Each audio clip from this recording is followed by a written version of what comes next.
अस्सलाम वालेकुम नाज़रीन, आप देख रहे हैं HD वॉइस ऑफ अटक और मैं हूँ राबी मीर। आज हम मौजूद हैं अटक में मैरिया मॉल के बिल्कुल सामने और आपको अंदर लेके चलेंगे मैरिया हाइपर मार्केट के अंदर। वहाँ पे आपको दिखाएंगे कि यहाँ पे आपको क्या क्या प्रोडक्ट्स और कौन कौन सी वैरायटी आपको मिल रही है। तो आइए आपको अंदर लेके चलते हैं।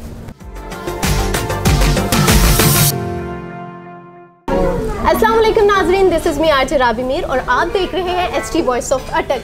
आज हम मौजूद हैं मैरिया हाइपर मार्केट में और हमारे साथ मौजूद हैं इस वक्त मोहम्मद उस्मान, जो कि हमें इस मार्केट के बारे में मज़ीद बताएंगे। अस्सलाम वालेकुम सर, कैसे हैं आप? वालेकुम सलाम, क्या हाल चाल है आपका? ठीक ठाक है, मैं बिल्कुल ठीक ठाक। अल्लाह का शुक्र है। अच्छा, मुझे ये बताएं कि यहाँ पे मैरिया हाइपर मार्केट में आप क्या क्या सर्विसेज प्रोवाइड कर रहे हैं, क्या क्या वैरायटी है आपके पास? मैरिया हाइपर मार्केट में जस्ट लाइक हम लोग जिस तरह जब मार्केट की बात करते हैं, what we tried here is कि हम हर चीज़ एक एक चीज़ यहाँ पर प्रोवाइड कर सकें, starting from grocery, food and non food, then we goes with the cosmetics, उसके बाद क्रॉकरी, टॉयज़। उसके अलावा हम लोगों ने एक नया स्ट्रक्चर दिया था यहाँ पर और वो दिया था हम लोगों ने किडो सेक्शन। बेसिकली हम लोगों ने कोशिश ये की कि हमारी जो यहाँ पर फीमेल्स आती हैं वो बच्चों के लिए जो भी चीज़ें लेने की कोशिश करती हैं तो एक चीज़ के लिए एक रैक में जाएँ, फिर दूसरे चीज़ के लिए दूसरे रैक में जाएँ। तो हम लोगों ने यहाँ पर ये कोशिश की है कि किडो सेक्शन के अंदर एक ही जगह पर सब कुछ बच्चों के लिए, फीडर्स, पैम्पर्स, वाइप्स, उनके फूड के आइटम, सीरियल्स, मिल्क, जितना भी सब कुछ है वो हम एक ही जगह पर उनको प्रोवाइड करें। उसके बाद हम लोगों ने यहाँ पर ड्रिंक्स, देन बुशरी and fruit and vegetable. Specially जो हम लोगों ने यहाँ पे क्रॉकरी रखी है उसके लिए मैं कहूँगा हम लोगों ने ये कोशिश की है कि कम पैसों में एक अच्छी क्वालिटी देने की कोशिश करें। चलिए, ये तो लोगों को भी बहुत अच्छी एक चीज़ मैसर हो रही है। अच्छा सर, मुझे ये बताएं कि दूसरे मार्केट्स में जो चीज़ें होती हैं उसकी निस्बत यहाँ पे क्या डिफरेंस है? दूसरे मार्केट के अंदर अगर हम बात करें कि देखें जितने भी स्टोर्स हैं वो तो सारे तकरीबन एक ही स्ट्रक्चर पे चलते हैं with the style of quantity and the quality. Difference देने की ये कोशिश की है कि मैंने जो यहाँ पर आपका कॉस्मेटिक सेक्शन है उसके अंदर दो तीन ऐसे ब्रांड्स हैं जो फीमेल्स के लिए ख़ास तौर पे सिर्फ ऑनलाइन अवेलेबल हैं। स्पेशली हम जब बात करते हैं ग्लैमरस फेस की तो ये प्रोडक्ट जो है वो टोटल ऑनलाइन अवेलेबल है। और अगर हम लोग डिस्ट्रीब्यूशन सेक्टर पे या अवेलेबिलिटी पे बात करते हैं करीब करीब में तो मेरे ख़्याल में पिंडी में शायद ये अवेलेबल है। पिंडी से आगे हम लोगों का जो ये एरिया है ज़िला अटक का एरिया और इससे आगे खैबर पख्तूनख्वा वाली साइड, तो उस एरिया में कहीं पे ये अवेलेबल नहीं है। तो उनके साथ मेरी ये बात हो चुकी है और हम लोगों ने वो चीज़ यहाँ पर अवेलेबल करा ली है। तो कॉस्मेटिक कॉर्नर के लिए ये एक बड़ी अच्छी, अपने लिहाज से मैं समझता हूँ कि एक अच्छी अचीवमेंट है कि हम लोगों ने वो प्रोडक्ट जो यहाँ के इस पूरे एरिया में कहीं अवेलेबल नहीं है वो मैंने यहाँ पर अवेलेबल करवा ली है। लोगों के लिए भी एक यूनिक चीज़ है कि आप घर बैठे यहाँ पे ऑनलाइन कुछ भी मंगवा सकते हैं। अच्छा सर, मुझे ये बताइएगा, ये यहाँ पे न्यू आपने अभी ओपन किया है, लोगों की तरफ से आपको क्या राय मिल रही है? लोगों का क्या पॉइंट ऑफ व्यू है इसके हवाले से? सबसे अच्छी बात जो ये लगी है कि यहाँ पर जितने भी लोग आ रहे हैं उनको सबसे ज़्यादा जो चीज़ है वो सिक्योर्ड है। पार्किंग अच्छी है, सिक्योरिटी पॉइंट ऑफ व्यू से उनको कोई मसला नहीं है। यहाँ पे वो गाड़ी खड़ी कर देते हैं, गार्ड्स खड़े हुए हैं। फिर उसके बाद मॉल के अंदर आप लोग भी जब इंटर हुए तो आप लोगों को कंपैरेटिवली पूरे ज़िले के हिसाब से यहाँ के माहौल में और बाकी जगह के जितने भी मार्ट्स हैं या सुपर मार्केट्स ही कह लेते हैं इनको, उसके माहौल में बहुत फ़र्क नज़र आएगा।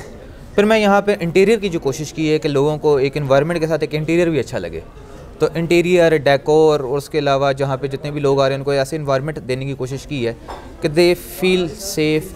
ख़ास और मेरी जो फीमेल यहाँ पर आती हैं, मेरी ये वाला जितना भी फ्लोर है जिस पे आप लोग इस टाइम पे आप लोगों ने यहाँ पे घूमा भी है, ये टोटल फ्लोर फीमेल्स चला रही हैं। यहाँ पर बॉयज़ उनको हेल्प कर रहे हैं स्टॉक लेकर आने में, या कोई ऐसी जगह है जहाँ पर जैसे घी का सेक्शन, ऑयल का सेक्शन है तो वहाँ पर उनको हेल्प आउट कर रहे हैं। तो फीमेल्स के लिए बहुत एक अच्छी जगह है हमारी फैमिलीज़ के लिए कि उनको अगर कोई चीज़ पूछनी पड़ती थी तो वो हेजिटेट करते थे किसी भी मेल से पूछने में। तो यहाँ पर मेरा कोई भी सेक्शन है, किसी भी आप सेक्शन में चले जाएं वहाँ पर आपको फीमेल कस्टमर केयर लाजमी मिलेगी। आपको हाँ जी गाइड करेगी, आपको प्राइस कोट करेगी, आपको हर तरह से हेल्प आउट करने की कोशिश की, अप टिल कैश काउंटर आपको हेल्प आउट करने के लिए वो यहाँ पे अवेलेबल है।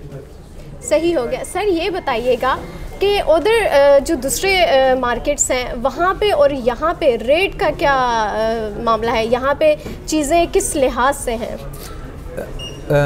ग्रॉसरी सेक्शन जो है मेरा फूड एंड नॉन फूड, उसको तो मैं अराउंड अबाउट अगर बात करूँ तो मैं ज़ीरो पे चला रहा हूँ, नो प्रॉफिट नो लॉस। ये स्ट्रक्चर बनाने की सबसे ज़्यादा जो हम लोगों का जो अपना एक स्ट्रक्चर है या बनाने का हमारा जो इरादा है वो यही है कि लोगों को सस्ता सामान जाए, उनकी ग्रॉसरी जाए। हमारे पास यहाँ पर जो महरिया के अंदर बहुत सारा मज़दूर तबका भी काम करता है और उनकी एक लगी बंदी तनख्वाह है, तो वो भी अपने बजट को इसके अंदर सेटल डाउन करे। कुछ दिन पहले ही मुझे 4-5 दिन पहले ही एक पता चला कि एक साहब का कि जी हमारी एक 15 to 20,000 की तनख्वाह है, तो हमने 7,000 रुपीज़ ग्रॉसरी के लिए रखा होता है।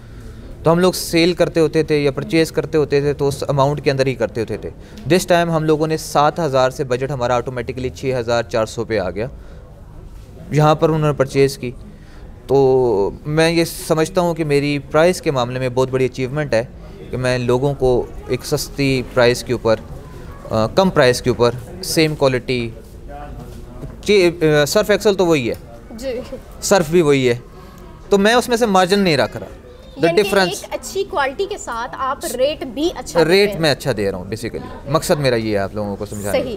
सर ये बताइएगा कि बहुत से कस्टमर्स ऐसे होते हैं जो बहुत हाइपर होते हैं, तो उन्हें किस तरह हैंडल करते हैं? और भी बहुत से ऐसे मामलात हो जाते हैं शॉपिंग के दौरान, तो उन कस्टमर्स को आप कैसे हैंडल करते हैं?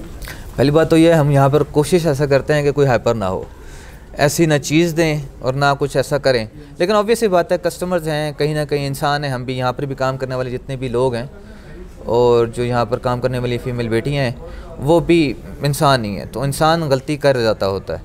तो कोशिश मैंने यही कही भी है कि जितने भी यहाँ पर मेरे साथ लड़के काम कर रहे हैं, फ़र्स्ट ऑफ़ ऑल आपने गलती की है, आर्ग्यू करने की ज़रूरत ही नहीं है, अपनी गलती को एक्सेप्ट कर लो।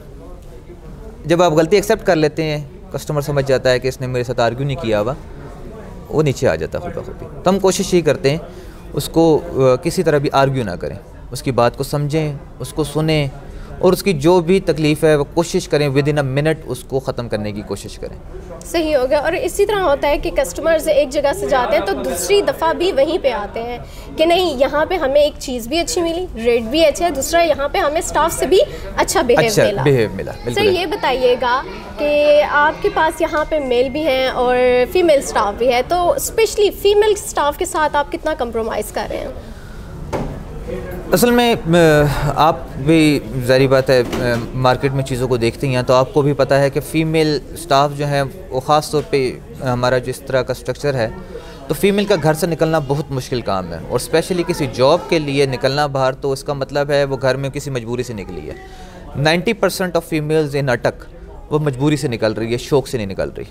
ना उसको इस काम में आकर कुछ सीखने का कोई शौक़ है और ना को वो इस तरह का इरादा रखती है, तो उसको यहाँ पर बाहर आना तो इसका मतलब है उसकी कोई मजबूरी है, उसको बाहर लेकर आ रही है। हम लोगों की कोशिश यहाँ पर यही है कि हमारी जितनी भी फ़ीमेल्स हैं उनको हम लोग एक जिस तरह कस्टमर को एक घर का माहौल देने की कोशिश करें, उस तरह हम लोग अपनी फ़ीमेल्स को भी एक स्ट्रक्चर इस तरह का देने की कोशिश कर रहे हैं कि वो अपने आप को एक हिफाजत की बाउंड्री में कंसिडर करें।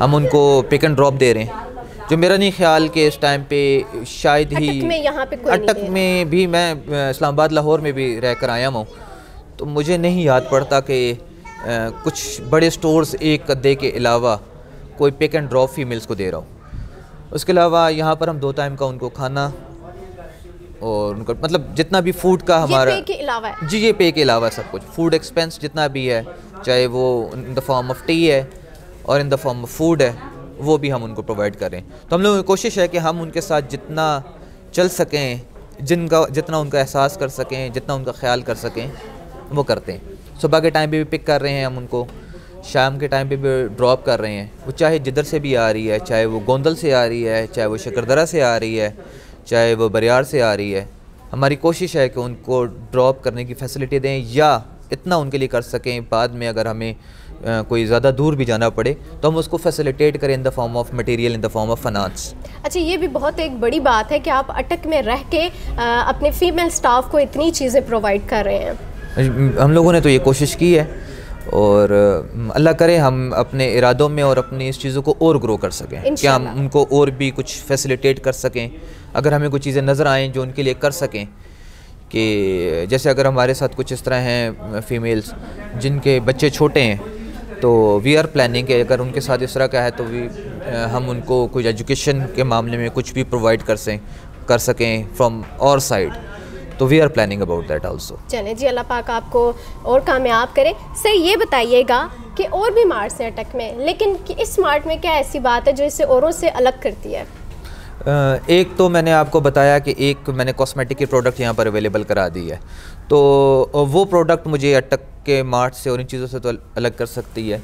इसके अलावा पूरे अटक के अंदर आपको किसी भी जगह पर जो आपका मीट है वो किसी भी मार्केट के अंदर से के अलावा आपको मतलब इसी तरह स्टोर टाइप जो है ना उसमें कहीं नहीं मिलेगा।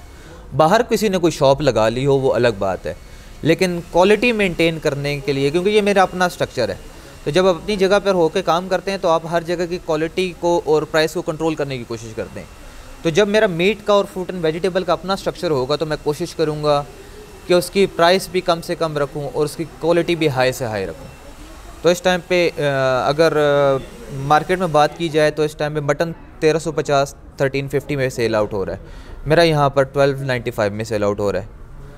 तो हम लोग हर तरफ से कोशिश कर रहे हैं कि हर उस बंदे को फैसिलिटेट करने की कोशिश करें जो मेरे हाइपर मार्केट के अंदर आ रहा है। सर टाइमिंग के लिहाज से क्या कहना चाहेंगे, कब ओपन होते हैं और कब क्लोज़ होते हैं? हम लोग तकरीबन 9 बजे ओपन करते हैं सुबह, एग्जैक्ट 9 o'clock ओपन है और 10 o'clock क्लोजिंग कर देते होते हैं। इट डिपेंड्स ऑफ द, जैसे आपका आगे वेदर कंडीशंस हैं, वेदर चेंज होता है तो उसके बाद सारी बात है, ऑब्वियस सी बात है, सुबह भी टाइम चेंज हो जाएगा और फिर क्लोजिंग टाइम भी चेंज हो जाएगा। आहिस्ता आहिस्ता लोग आते जाएंगे और फिर हमारा टाइम भी बढ़ता जाएगा। चलें इंशाल्लाह। सर आपका टाइम लिया, मुझे ये बताइए कि आप हमारी यंग जनरेशन और जो आगे हमारे स्टूडेंट्स हैं जिन्होंने आगे बढ़ के इस मुल्क के लिए बहुत कुछ करना है, उनको क्या पैगाम देना चाहेंगे? उनको तो सिर्फ यही कहना चाहूँगा कि मैंने अपनी ज़िंदगी में सिर्फ एक चीज़ से ही वो किया है कि जिस चीज़ का इरादा कर लिया है उसको करने के लिए जितनी मेहनत करनी पड़ी है उससे ज़्यादा करने की कोशिश की है। तो अल्लाह ताला ने मुझे बहुत नवाजा है कि अच्छा इरादे के साथ काम किया है, तो आप अच्छा इरादा रखो और नेक नियति से काम करो तो अल्लाह सब कुछ देगा आपको। बदनीयती से काम करोगे तो कुछ टाइम के लिए आपको मिलेगा, ज़्यादा टाइम के लिए नहीं मिलेगा। बिल्कुल, और एक बहुत ही अच्छी बात आपने की है सर, आपने अपना टाइम निकाला हमारे लिए, उसके लिए बेहद शुक्रिया। होप कि आपकी आज की वीडियोस आपको अच्छी लगी होंगी और इसी तरह नेक्स्ट वीडियो में दोबारा आपसे मिलेंगे। तब तक के लिए अपना ख्याल रखें और हम नेक्स्ट वीडियो के लिए इंतज़ार करें। तब तक के लिए अल्लाह हाफ़िज़।